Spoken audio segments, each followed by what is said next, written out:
பேரவை தலைவர் அவர்களே, 2025-26 ஆண்டிற்கான வரவு செலவு திட்ட மதிப்பீடுகளை கடந்த 100 ஆண்டு காலமாக நாட்டிற்கே முன்னோடியாக திகழ்ந்திடும் இந்த சட்டமன்ற பேரவையின் முன் வைப்பதில் நான் பெருமிதம் கொள்கிறேன்.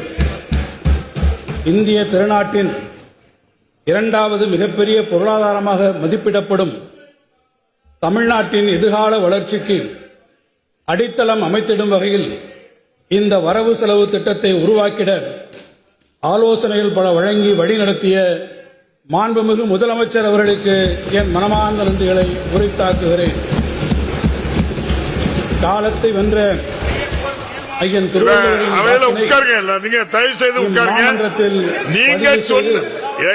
நீங்க சொன்ன தீர்ப்பை நான் சொல்லியாச்சு, உட்காருங்க. உங்க ஆட்சியில 2017 நடந்த தீர்ப்பை சொல்லியாச்சு, உட்காருங்க. பாருங்க, அமைந்தொரு வாழ் கோடாமை நீங்க பேசுறது எதுவும் அதை குறிப்பில் யாராவது உட்காருங்க. சமநிலையில் நின்று பொருளின் எடையை சீர்தூக்கி காட்டும் துலாக்கோல் போல் எப்பக்கமும் சாயாமல் நேர்மையுடன் நடுநிலை பேணுவதே சான்றோருக்கு அழகு. வான்புகழ் கொண்ட வள்ளுவம் காட்டிய வழியில் நடுநிலை தவறாமல் நம்மையெல்லாம் வழிநடத்துவது மட்டுமன்றி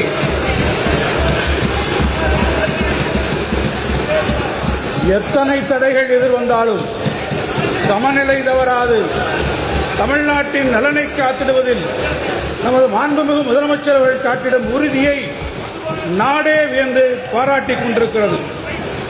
எனது உரையின் முன்னோட்டமாக வங்கக்கடலை நோக்கி கம்பீரமாக வீற்றிருக்கும் 100 ஆண்டு கண்ட இந்த சட்டமன்ற பேரவையின் வழிகாட்டுதலோடு தமிழ்நாடு புரிந்த வரலாற்றை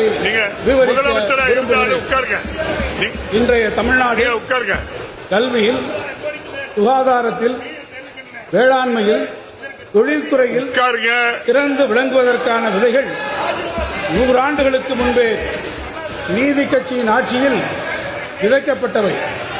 நமது நாடு விடுதலை பெற்ற பின் சில மாநிலங்கள் வறுமை ஒழிப்பிற்கு முன்னுரிமை கொடுத்தன.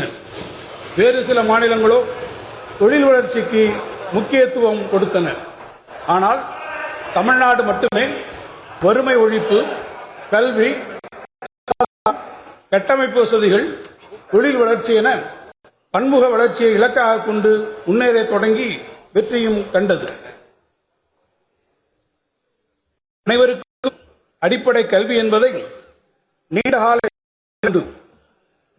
கட்டமைப்பு வசதிகள், தொழில் வளர்ச்சி என பன்முக வளர்ச்சியை இலக்காக கொண்டு முன்னேற தொடங்கி வெற்றியும் கண்டது.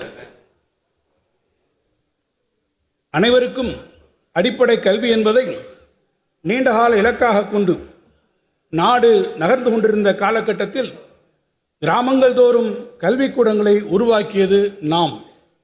மழலை குழந்தைகளுக்கான மதிய உணவு திட்டம், சத்துணவு திட்டம், காலை உணவு திட்டம் என்று தமிழ்நாடு அறிமுகப்படுத்திய மக்கள் நலத்திட்டங்களை பார்த்து இந்திய திருநாடு மட்டுமல்ல உலக நாடுகளே வியந்து பாராட்டிக் கொண்டுள்ளன. பெருந்தொழிற்சாலைகளின் தேவைக்கென மின் உற்பத்தியை பெருக்கிக் கொண்டிருந்த காலகட்டத்தில் கடைக்கோடி குக்கிராமங்களும் மின்வசதி பெற்றிட வேண்டும் என சிந்தித்தவர்கள் நாம். நாடெங்கும் பெருநகரங்களின் வளர்ச்சியில் குடிசை பகுதிகளை அப்புறப்படுத்துவது குறித்து விவாதிக்கப்பட்ட காலகட்டத்தில் ஏழை எளிய நகர்ப்புற மக்களுக்கு பன்னடுக்கு குடியிருப்புகளை உருவாக்கிட தனி வாரியம் கண்டவர் நாம்.